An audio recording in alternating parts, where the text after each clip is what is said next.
এমন ভালো খাবার হবে জানলে গোপালটাকেও সাথে নিয়ে আসতাম। কি বলবে নি? হ্যাঁ, গোপাল এলে আমাদের পেট ভরে খাওয়াটাই হতো না, ও তো নিজেই সব খেয়ে নিত। খেতে খেতে কথা বলতেন, জানো না তোমরা?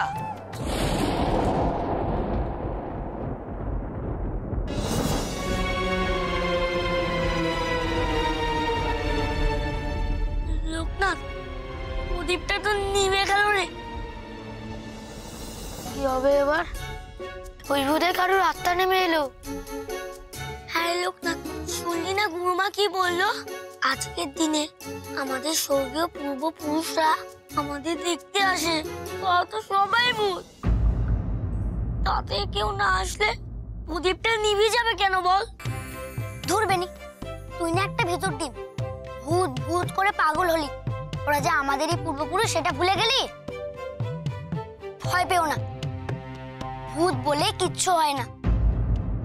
বিশ্বাস না হয় আমি প্রদীপটা আবার জ্বালিয়ে দেখাচ্ছি, দেখো।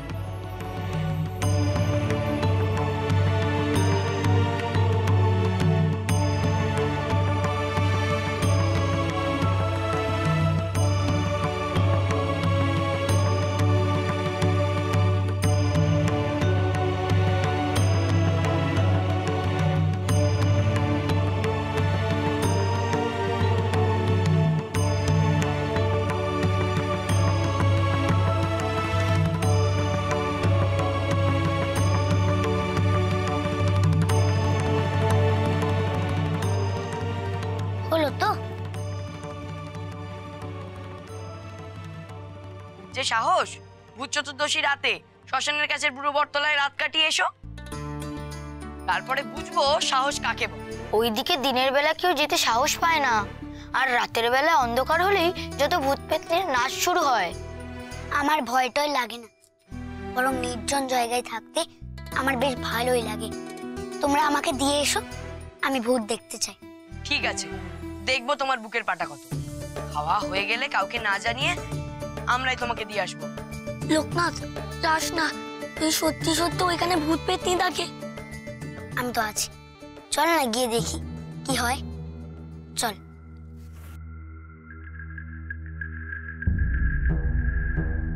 চল, পাকা ছোড়াটাকে ছেড়ে দিয়ে আসি, দেখবি কাল সকালে কেমন ঘাড় মুটকে পড়ে থাকে বাসন। অন্য নে মা, তাড়াতাড়ি হাত চালিয়ে একটু চালগুলো বেছে নে। হ্যাঁ গুরুমা। ওরে এখনো তো অনেক নারকল কোড়া বাকি রয়ে গেল, তাড়াতাড়ি কর। ওমা পার্বতী, তোর আর কোনোদিনও কাণ্ডজ্ঞান হলো না দেখছি। দুদিনের জন্য অতিথি হয়ে মেয়েটা এসেছে, তাকে দিয়েও তুই কাজ করাচ্ছিস? ছি ছি ছি, কি কাণ্ড বলো দেখি। না না মা, আমি কি ওকে কাজ করতে বলেছি নাকি? ও তো নিজে থেকেই। বলি ও মেয়ে, দুদিনের জন্য বেড়াতে এসে কেউ কাজ করে? কাজ করার জন্য তো আমরা আছি। তুমি বরং যাও, ওদিকে গিয়ে গপ্প করো, যাও। না না, পুজোর জন্য কাজ করতে আমার ভালোই লাগে।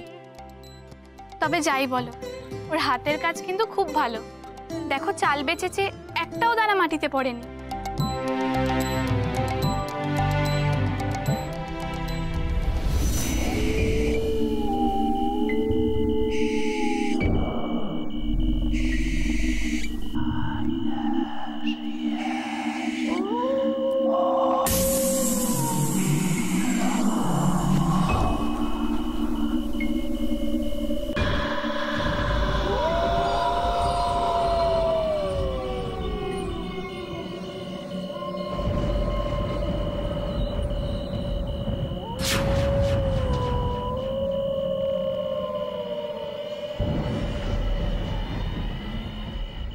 ওই যে ওই দিকটায় যা, দেখি দেখি তোর কেমন সাহস।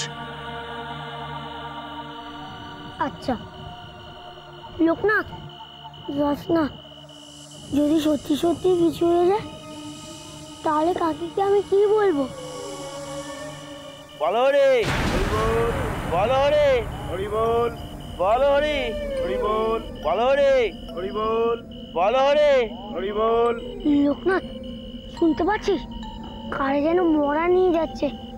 যাস না লোকনাথ, ধুর বোকা, এতদিন তোর বন্ধুর সঙ্গে থেকেও তুই তোর বন্ধুকে চিনতে পারলি না, শুধু শুধু ভয় পাচ্ছিস। তবে আমি আসি গো।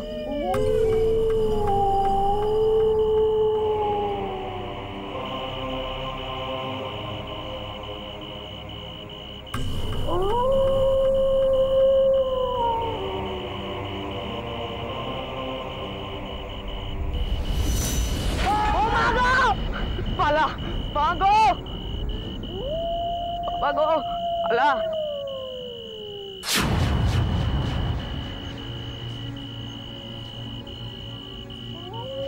যাই হোক, লোকনাথকে ছেড়ে আমি যাবই না। লোকনাথ, লোকনাথ, লোকনাথ তুই কোথায়? লোকনাথ, লোকনাথ, লোকনাথ তুই কোথায়? আচ্ছা দিনু, কৃষ্ণ ভজনা আর কালী সাধনার মধ্যে বিভেদ কি? কোনো বিভেদ নেই গো। মা কালী যে মা, আর আমার হরি সে যে সখা। মা হোক বা সখা, বন্ধু হোক বা সন্তান, তাদের কাছে পৌঁছানোর রাস্তা কি আলাদা হতে পারে? সাধু কবিরাজ মশাই, আপনি ওখানে বসে বসে হাসছেন। আপনি তো একজন সাধক, একটু তো আলোকপাত করুন।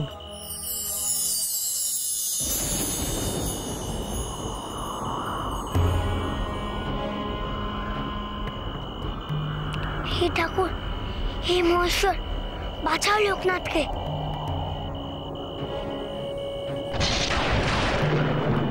এই রাত্রিবেলা ঝড় চলে লোকনাথকে খুঁজবো কি করে? তুমি ওকে রক্ষা করো ঠাকুর, রক্ষা করো।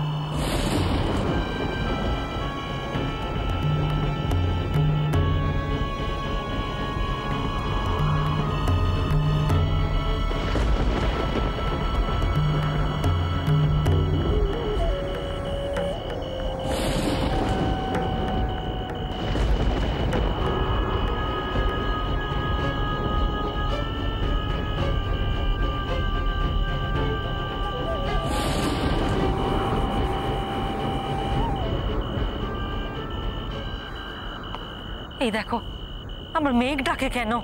ওহ, কালকে পুজো, ঝড় বাদল হলে তো সব লন্ড বন্ড হয়ে যাবে। দেখেছো, ঝড় বাদলা হওয়ার আর সময় পেল না। পুজোর জোগাড়ের মাঝে এ সমস্ত হলে চলে? কি হে প্রসাদ, তুমি যে একেবারে মুষড়ে পড়লে মনে হচ্ছে, কিছু বলো। গুরুমা, দাদা, কি রে বেনি, কি হয়েছে? বেনি, তোমাকে তো আমি ঘুমোতে বলেছিলাম। আর গুরুমা, লোকনাথটা আবার। কি হয়েছে লোকনাথের? লোকনাথ আবার হারিয়ে গেছে।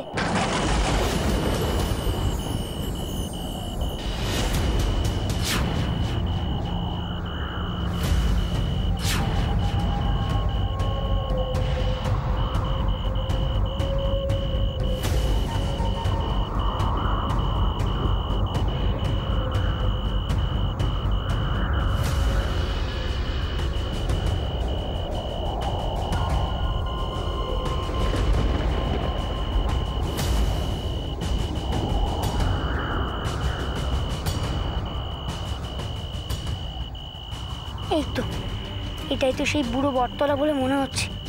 এটার কথাই নিজ্ঞাত পড়েছিল ওরা। দেখলেন গুরুমা, ছেলেটার কি কাণ্ডজ্ঞান আপনি দেখলেন? এই তো কয়েকদিন আগে একটা বড় বিপদের হাত থেকে বেঁচে উঠলো, তারপর এখানে আসতে না আসতেই। দাঁড়া বাচ্চা, দাঁড়া, আগে খুঁজে বার করতে তো দে, তারপর তুই যত খুশি বকিস। এই অন্ধকারে ঝড় বাদলা মাথায় নিয়ে কোথায় যে ওদের খুঁজি? কে যে ওকে মাথায় ভূত দেখার চিন্তা ঢোকালে?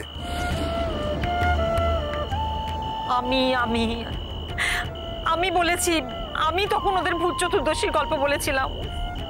কেন যে বলতে গেলাম ছাই। আরে আমার গল্পটা শুনেই তো ওদের মাথায় পাগলামির ভূতটা চাপলো। বলি বাকিরা কোথায়? তারা কি সব ভয় লুকিয়েছে? তাই হবে, অন্ধকারে যে যার মতন পালিয়ে গেল।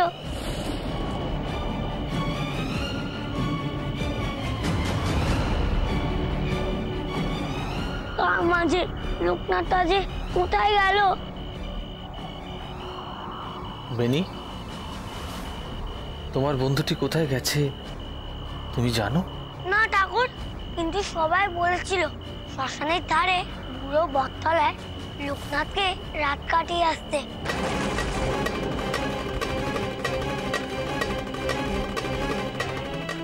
তাই তো ওইখানে গেল। বুড়ো বটতলা?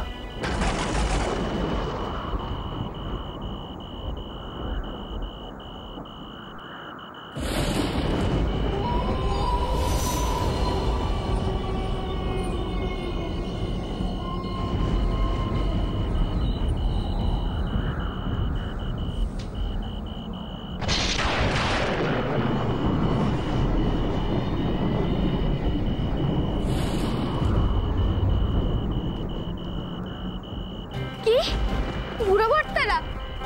শ্মশানের ধারে রাত্রেবেলা যাওয়া খুব সাহস পেয়েছে না তোদের? তখন কেন বারণ করিসনি ওকে? বল। এখন ওকে বকে কি হবে? এখন তার থেকে বরং মশাল জ্বালো। চলো সবাই মিলে একবার বুড়ো বটতলায় গিয়ে একবার খুঁজে আসি। হ্যাঁ চলো, আমরা সবাই মিলে খুঁজলে হয়তো পাওয়া যেতে পারে। চলো চলো। না, কারুর যাওয়ার দরকার নেই, আমি সেখানে যাব। সে কি গো, ওইখানে একাই আধারে?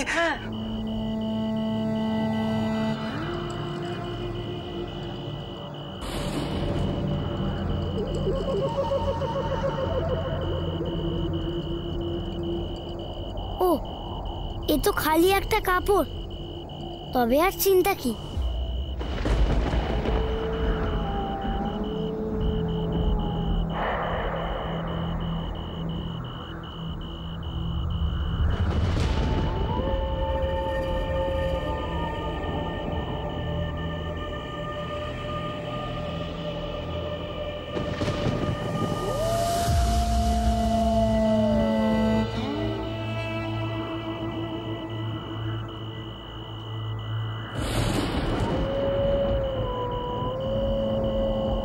এখানে তো কেউ নেই, তাহলে সবাই এত ভয় পায় কেন? যাগে, আমাকে এই গাছতলায় ঝড়ের মধ্যে সারা রাত কাটাতে হবে। আমি বরং ধ্যান করি। এমন সুন্দর পরিবেশ আমি কি আর কখনো পাবো?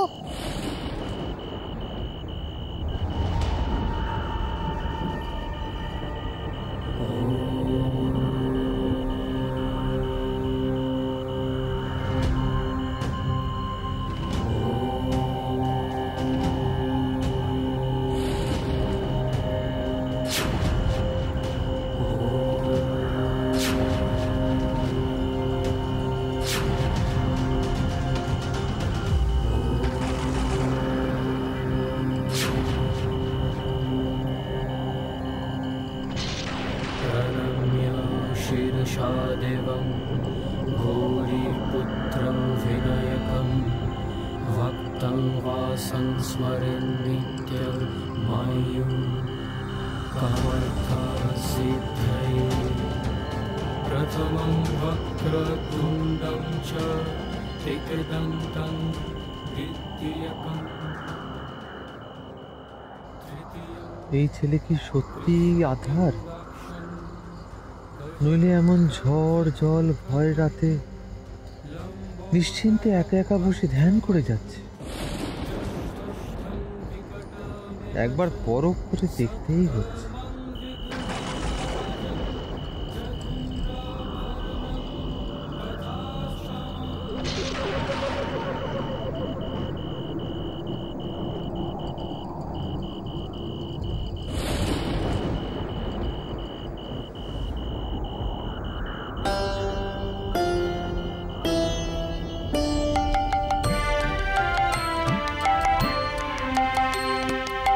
মন কেন মায় ছাড়া, মন কেন মায়ের চরণ ছাড়া। ও মন ভাবো শক্তি পাবে মুক্তি, বাঁধো দিয়ে ভক্তি দড়া। ভাবো শক্তি পাবে মুক্তি, বাঁধো দিয়ে ভক্তি দড়া। মন কেন মায়ের চরণ ছাড়া, মন কেন মায়ের চরণ ছাড়া।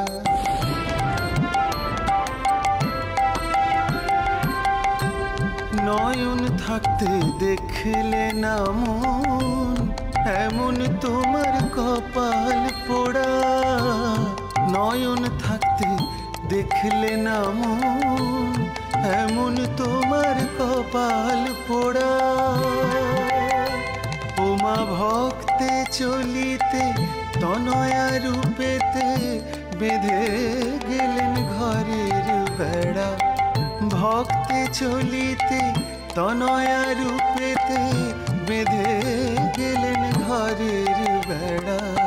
মন কেন মায়ের চরণ ছাড়া, মন কেন মায়ের চরণ ছাড়া। এ কি অমৃত ঠাকুর এখানে? আমি ঠিক দেখছি তো, নাকি ধ্যানের মধ্যে দেখতে পাচ্ছি? বোঝা যাবে মৃত্যু শেষে, মাই যত ভালোবাসে। বোঝা যাবে মৃত্যু শেষে, মোলে দণ্ড দুচার কান্না কাটি, শেষে দেবে গোবর ছড়া। দণ্ড দুচার কান্না কাটি, শেষে দেবে গোবর ছড়া। মন কেন মায়ের চরণ ছাড়া, মন কেন মায়ের চরণ ছাড়া।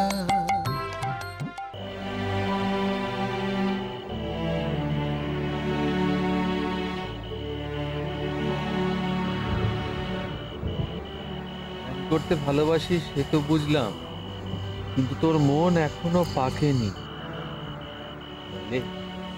নইলে এমন একখানা গানে কি কারুর ধ্যান ভঙ্গ হয়?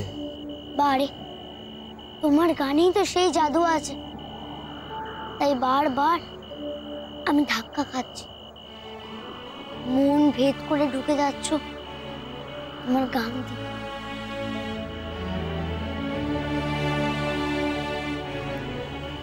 কিন্তু তোর মন যদি এত দুর্বল হয়, তাহলে ধ্যান করবি কিভাবে?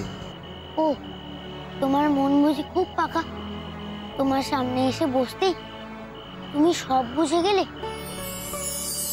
কিন্তু কবিরাজ ঠাকুর, আমার মনে হয় তোমার সঙ্গে দেখা হওয়ার পর থেকেই আমি দুর্বল হয়ে গেছি বোধহয়।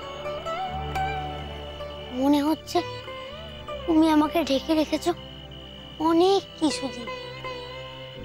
বেটা, ঢেকে রাখার যে অনেক কিছু আছে এই দুনিয়া। অনেক কিছু তোকে জ্বালাতন করবে, বিরক্ত করবে, তোকে খালি খালি অস্থির করে তুলবে।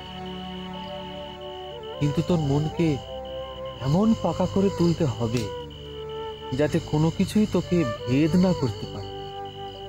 তোর মনকে অস্থির হতে দিলে চলবে। কিভাবে সেটা সম্ভব কবিরাজ ঠাকুর? আমাকে শেখাও না। ওরে পাগল, ধ্যান ওভাবে শেখানো যায় না। ধ্যান বড়ই অন্তরের ব্যাপার। মনে রাখিস, যেদিন তুই ধ্যানকে আয়ত্তে আনতে পারবি, সেদিন সব কিছুকে তুই অতিক্রম করে এগিয়ে যেতে পারবি। আর তা যদি না পারিস, তাহলে সব কিছুর মতো ধ্যানও ছেলে খেলায় পরিণত হবে। তাহলে পথ দেখাও, কোন পথে গেলে আমি নিজের মনকে নিজের হাতে বাঁধতে পারবো? পথ সবসময় সামনেই থাকে, কিন্তু নিজেকে ঠিক সময় মতো খুঁজে নিতে।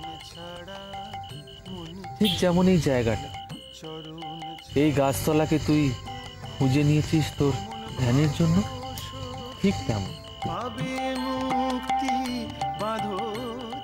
কিন্তু এখন তোকে কি খুঁজতে হবে বল দেখি? তাদের কিভাবে সামলাবি যারা ঘরে বসে তোর জন্য চিন্তা করছে, অপেক্ষা করছে? চল চল দেখি। মন কেন মায়ের চরণ ছাড়া, মন কেন মায়ের চরণ ছাড়া।